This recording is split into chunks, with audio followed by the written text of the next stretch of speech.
ರಾಜ್ಯದಲ್ಲಿ ಆರ್ಎಸ್ಎಸ್ ಕದನ ದಿನದಿನಕ್ಕೂ ತಾರಕಕ್ಕೇರ್ತಾ ಇದೆ. ಅದರಲ್ಲೂ ಕಲಬುರಗಿಯ ಚಿತ್ತಾಪುರದತ್ತ ಇಡೀ ರಾಜ್ಯದ ಚಿತ್ತ ನೆಟ್ಟಿದೆ. ನವೆಂಬರ್ 2ರಂದು ಸಂಘ ಪರಿವಾರ ಪಥಸಂಚಲನ ಸಾಕಷ್ಟು ಕುತೂಹಲ ಮೂಡಿದೆ. ಜೊತೆಗೆ ಭೀಮ್ ಆರ್ಮಿಯು ನಾವೇನೂ ಕಡಿಮೆ ಇಲ್ಲ ಅಂತ ರ್ಯಾಲಿಗೆ ಅನುಮತಿಯನ್ನ ಕೇಳಿದೆ. ಇದರಿಂದ ಚಿತ್ತಾಪುರ ಈಗ ಹೈ ವೋಲ್ಟೇಜ್ ಕದನ ಕಣವಾಗಿ ಮಾರ್ಪಟ್ಟಿದೆ.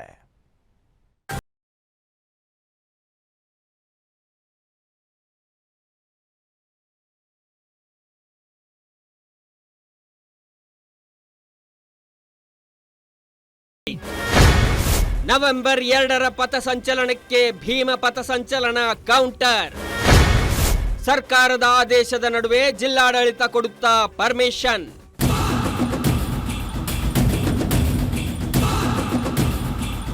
ಕಾಂಗ್ರೆಸ್ ಆರ್ಎಸ್ಎಸ್ ಸಂಘರ್ಷದ ನಡುವೆ ಕಲಬುರಗಿಯ ಚಿತ್ತಾಪುರ ಹೈ ವೋಲ್ಟೇಜ್ ಕಣವಾಗಿ ಮಾರ್ಪಟ್ಟಿದೆ. ಅಕ್ಟೋಬರ್ 19ರಂದು ನಡೆಯಬೇಕಿದ್ದ ಆರ್ಎಸ್ಎಸ್ ಪಥಸಂಚಲನಕ್ಕೆ ಬ್ರೇಕ್ ಬಿದ್ದಿತ್ತು. ಕೊನೆಗೆ ಹೈಕೋರ್ಟ್ನಿಂದ ಅನುಮತಿ ಸಿಕ್ಕ ಹಿನ್ನೆಲೆ ನವೆಂಬರ್ 2ರಂದು ರ್ಯಾಲಿಗೆ ಸಂಘ ಪರಿವಾರ ಸಕಲ ತಯಾರಿ ಮಾಡಿಕೊಂಡಿದೆ. ಅದರಿಂದ ಇವತ್ತು ಖುದ್ದು ಜಿಲ್ಲಾಧಿಕಾರಿ ಕಚೇರಿಗೆ ಆಗಮಿಸಿ ನವೆಂಬರ್ 2ರಂದು ಪಥಸಂಚಲನ ನಡೆಸೋದಕ್ಕೆ ಅನುಮತಿ ಕೇಳಿದ್ದಾರೆ. ಈ ಹಿಂದೆ ಚಿತ್ತಾಪುರ ಪಟ್ಟಣದಲ್ಲಿ ನಿಗದಿಪಡಿಸಿದ್ದ ಸೂಚಿಸಿದ ಮಾರ್ಗದಲ್ಲೇ ಹಾಗೂ ನಿಗದಿತ ಕಾರ್ಯಕ್ರಮ ಪಟ್ಟಿಯಂತೆ ಕಾರ್ಯಕ್ರಮ ನಡೆಸಲು ಸಿದ್ಧರಿದ್ದೇವೆ ಅಂತ ಜಿಲ್ಲಾಧಿಕಾರಿಗೆ ಮನವಿ ಸಲ್ಲಿಕೆ ಮಾಡಿದ್ದಾರೆ. ಇನ್ನು ಆರ್ಎಸ್ಎಸ್ಗೆ ಕೌಂಟರ್ ಆಗಿ ಭೀಮ್ ಆರ್ಮಿ ಕೂಡ ನವೆಂಬರ್ 2ರಂದೇ ಪಥಸಂಚಲನ ನಡೆಸುವುದಾಗಿ ಪಟ್ಟು ಹಿಡಿದು ಕಲಬುರಗಿ ಜಿಲ್ಲಾಧಿಕಾರಿ ಕಚೇರಿಗೆ ಮನವಿ ಸಲ್ಲಿಕೆ ಮಾಡಿದ್ದಾರೆ. ಅಲ್ಲದೆ ಆರ್ಎಸ್ಎಸ್ ಪಥಸಂಚಲನ ನಡೆಸುವ ಮಾರ್ಗದಲ್ಲೇ ರ್ಯಾಲಿ ನಡೆಸುವುದರ ಜೊತೆಗೆ ಪಥಸಂಚಲನದಲ್ಲಿ ಬಿದಿರಿನ ಕೊಳಲು ಹಾಗೂ ರಾಷ್ಟ್ರಧ್ವಜದೊಂದಿಗೆ ಬೌದ್ಧ ಧರ್ಮದ ಪಂಚಶೀಲ ಧ್ವಜದ ಜೊತೆಗೆ ಸಂವಿಧಾನದ ಪೀಠಿಕೆಯೊಂದಿಗೆ ಜಾಥಾ ನಡೆಸುವುದಾಗಿ ಅರ್ಜಿಯಲ್ಲಿ ಉಲ್ಲೇಖ ಮಾಡಿದ್ದಾರೆ. ಅಷ್ಟಲ್ಲದೆ ನೋಂದಣಿಯಾಗದ ಆರ್ಎಸ್ಎಸ್ ಪಥಸಂಚಲನಕ್ಕೆ ಅನುಮತಿ ಕೊಡಬೇಡಿ ಅಂತ ಆಗ್ರಹಿಸಿದ್ದಾರೆ. ಅಪ್ಪಿತಪ್ಪಿ ಅನುಮತಿ ಕೊಟ್ಟರೆ ನಾವು ಮುಂದೆ ಕಾನೂನು ಹೋರಾಟ ಮಾಡ್ತೇವೆ ಎಂದಿದ್ದಾರೆ.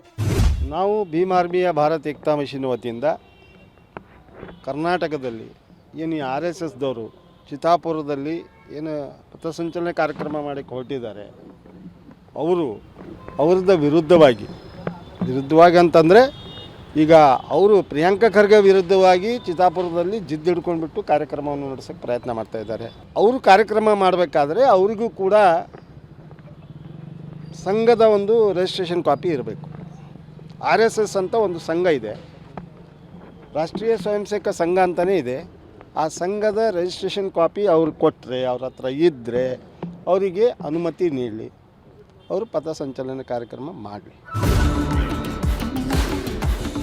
ಆರ್ಎಸ್ಎಸ್ ಕದನದ ನಡುವೆ ಕಲಬುರಗಿ ಚಿತ್ತಾಪುರದಲ್ಲಿ ಏನಾಗ್ತಿದೆ ಅನ್ನೋ ಕುತೂಹಲ ಹೆಚ್ಚಾಗ್ತಿದೆ. ಇದರ ನಡುವೆ ಪ್ರಿಯಾಂಕಾ ಖರ್ಗೆಗೆ ಚಿತ್ತಾಪುರದ ಬಿಜೆಪಿ ಮುಖಂಡ ಮಣಿಕಂಠ ರಾಠೋಡ್ ಎಚ್ಚರಿಕೆ ನೀಡಿದ್ದಾರೆ. ಆರ್ಎಸ್ಎಸ್ಗೆ ಕ್ಷಮಾಪಣೆ ಕೇಳಬೇಕು, ಇಲ್ದಿದ್ರೆ ಇವಾಗ ಫೋನ್ನಲ್ಲಿ ಬೆದರಿಕೆ ಕರೆಗಳು ಬರ್ತಿವೆ. ಅದರ ಬದಲಿಗೆ ಕಟ್ಟರ್ ಆರ್ಎಸ್ಎಸ್ ಕಾರ್ಯಕರ್ತರು ನೇರವಾಗಿ ನಿಮ್ಮ ಮನೆಗೆ ಬರ್ತಾರೆ ಅಂತ ವಾರ್ನಿಂಗ್ ನೀಡಿದ್ದು ಕಾಂಗ್ರೆಸ್ ಕೆಂಗಣ್ಣಿಗೆ ಗುರಿಯಾಗಿದ್ದಾರೆ.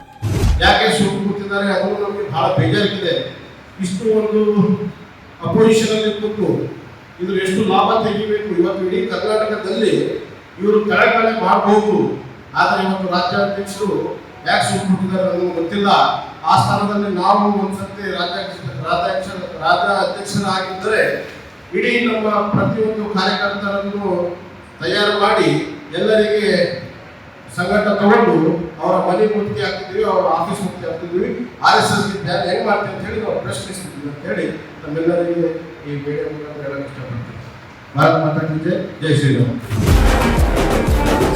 ಎಷ್ಟು ದಿನ ಸರ್ಕಾರ ಮತ್ತು ಆರ್ಎಸ್ಎಸ್ ನಡುವೆ ನಡೆಯುತ್ತಿದ್ದ ಫೈಟ್ ಇದೀಗ ಭೀಮ್ ಆರ್ಮಿ ಎಂಟ್ರಿ ಕೊಟ್ಟು ಸಾಕಷ್ಟು ಸಂಚಲನ ಸೃಷ್ಟಿಸಿದೆ. ಆದ್ರೆ ಜಿಲ್ಲಾಡಳಿತ ಯಾರಿಗೆ ಅನುಮತಿ ಕೊಡುತ್ತೆ, ಯಾರಿಗೆ ನಿರಾಕರಿಸುತ್ತೆ ಅನ್ನೋದನ್ನ ಕಾದು ನೋಡಬೇಕಿದೆ.